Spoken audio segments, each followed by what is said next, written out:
On the court, all stars make assists look easy. Behind the back, no look, or off the backboard, they're dropping dimes nonstop. That's how we feel about coverage and savings. Combine your home and auto with State Farm and start your own assist highlight reel. After all, even all stars need an assist. Call agent Paul Dawning for help combining your home and auto and enjoy the savings. Dial 219-884-6947 or visit www.pauldawning.com. That's PAULDAWNING.com.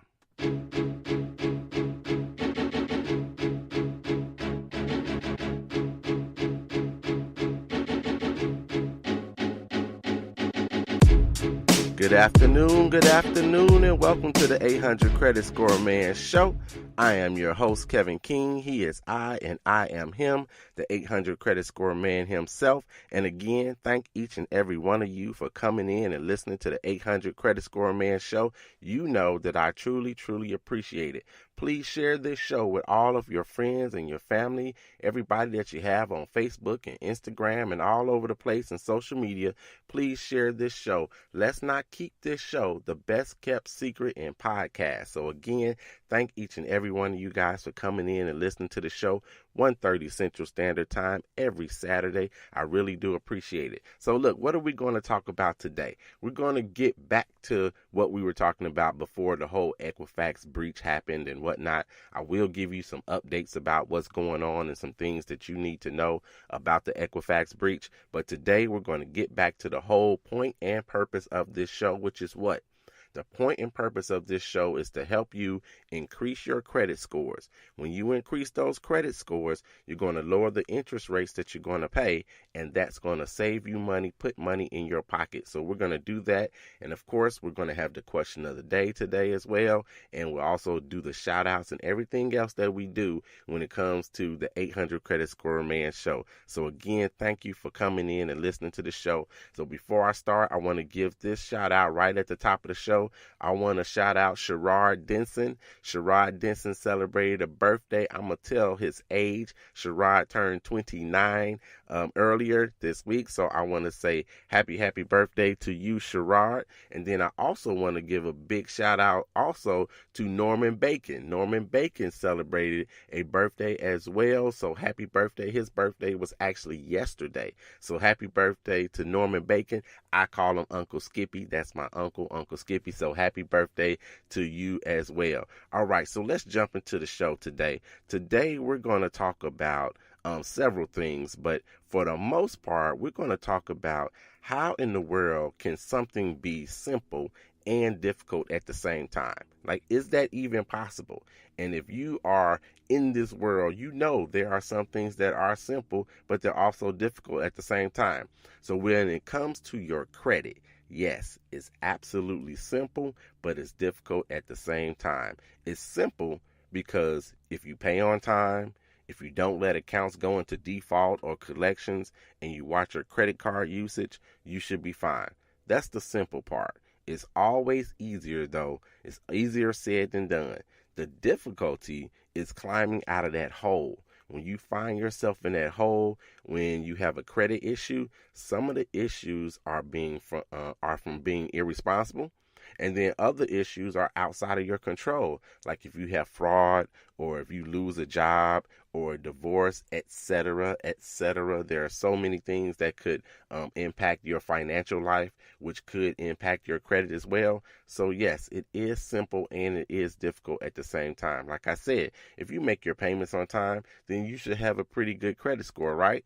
You should know from listening to the 800 Credit Score Man Show that making your payments on time is not the only thing. It's not the only factor that will help you get a good credit score. So there's a lot of people out there that never check their credit score. They just figure it must be good because I've never been late on anything. I've never been late on a mortgage. I've never been late on my car payment. I've never been late on a credit card. And they think that they should have an 850, a 845, credit score. And that's not necessarily the case because of those other factors. Now, if you don't know what those factors are, I'm going to encourage you to go back however you listen to the show, whether if it's on YouTube or Stitcher or if it's on Google Play or at Spreaker.com.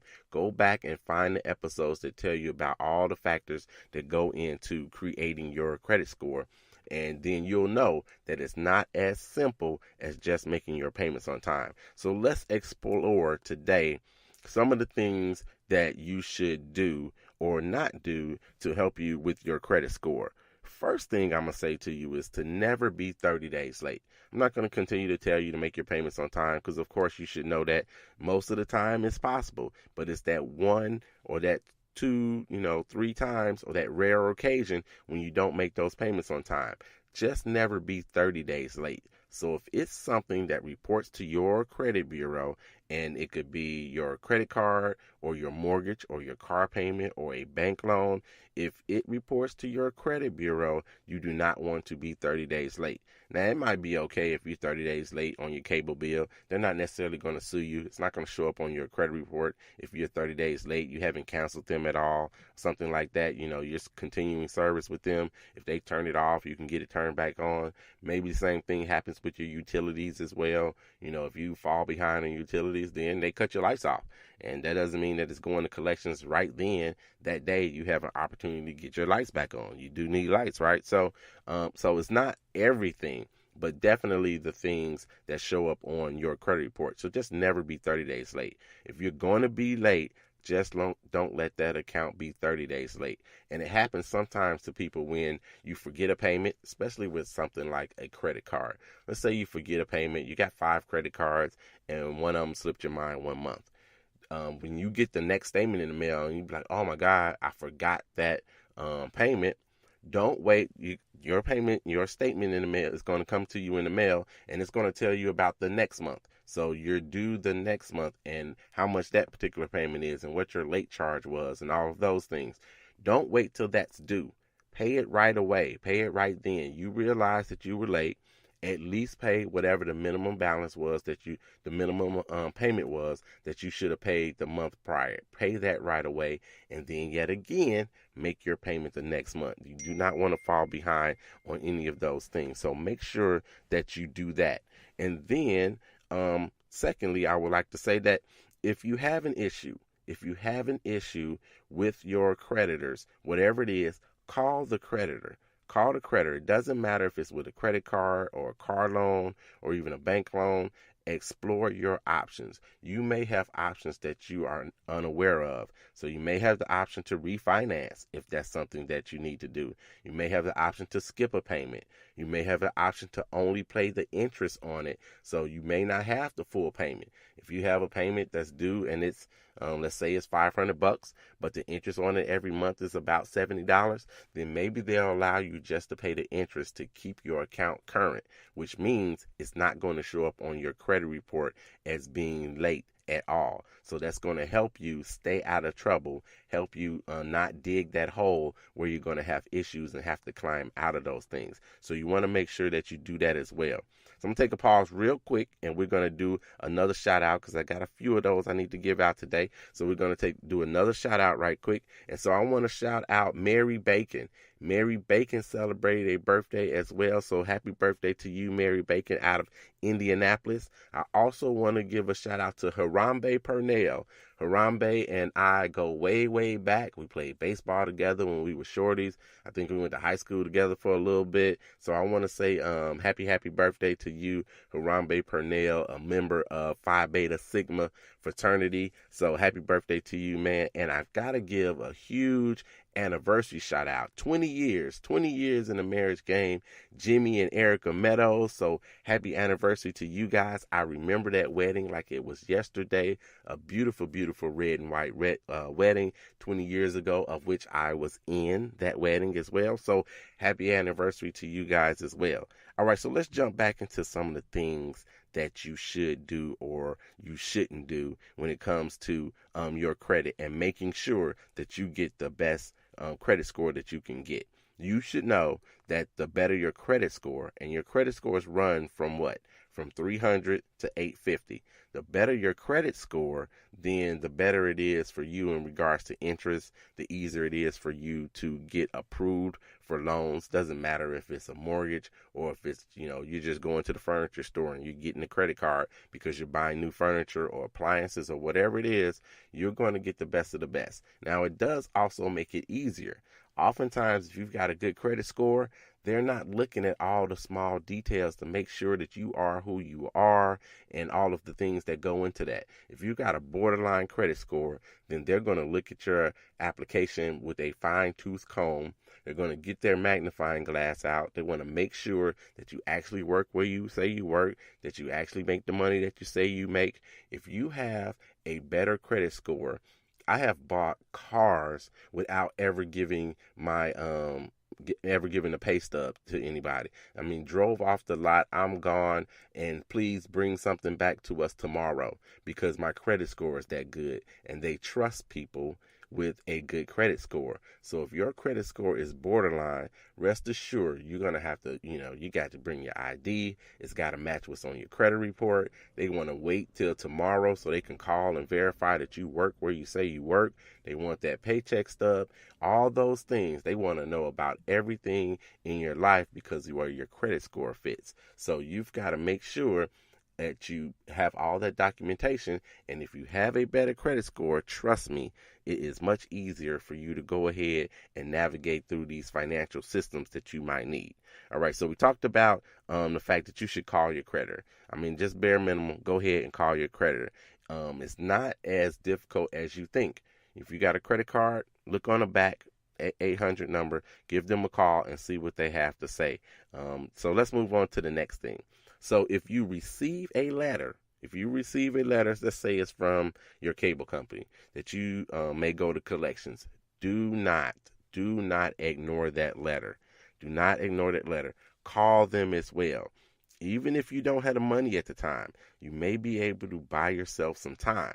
So when I say buy yourself some time, you call them, they sent you the letter. Letter says, look, you canceled the cable with us or your cable's off. They don't know that you switched from one cable company to the next cable company and you still owe us $235 and you got to bring your equipment into a store or whatever it is. When you get that letter, don't ignore it. Give them a call and say, yes, I know I owe you. How much do I owe you? I can't pay you today if you can't pay them or if you have no intentions on paying them that day. But what I can do is pay you on this particular date.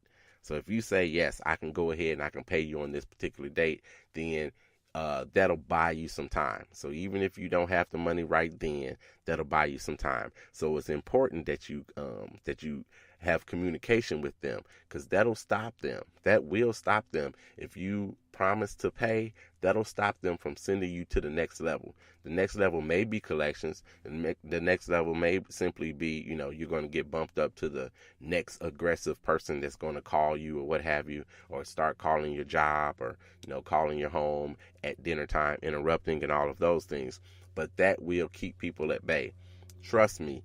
I used to work for a company that was a finance company, and not only did we lend money, the money that we lent, we also had to collect. So we collect payments in the office as well, and then people would mail their payments in to us. People would walk in and they would make payments. But if you didn't make your payment, then we had categories for you. So we had categories where, all right, if they are 10 days late, let's send them a letter reminding them that they missed the payment.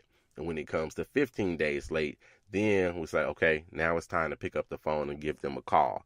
What we would do then is we would take most likely the least experienced person in the office, and they would call the people that were 15 days late. So if they couldn't get to you, or you wouldn't answer the phone, or if you wouldn't tell us when you would make the payment, the next time, if you're 20 days late, we bump you up to the next person with some more experience, and they may give you a call. Now, when it comes to collecting, and you talk about experience, it's people that can actually get you to go ahead and make a promise to pay or get you to come in to pay.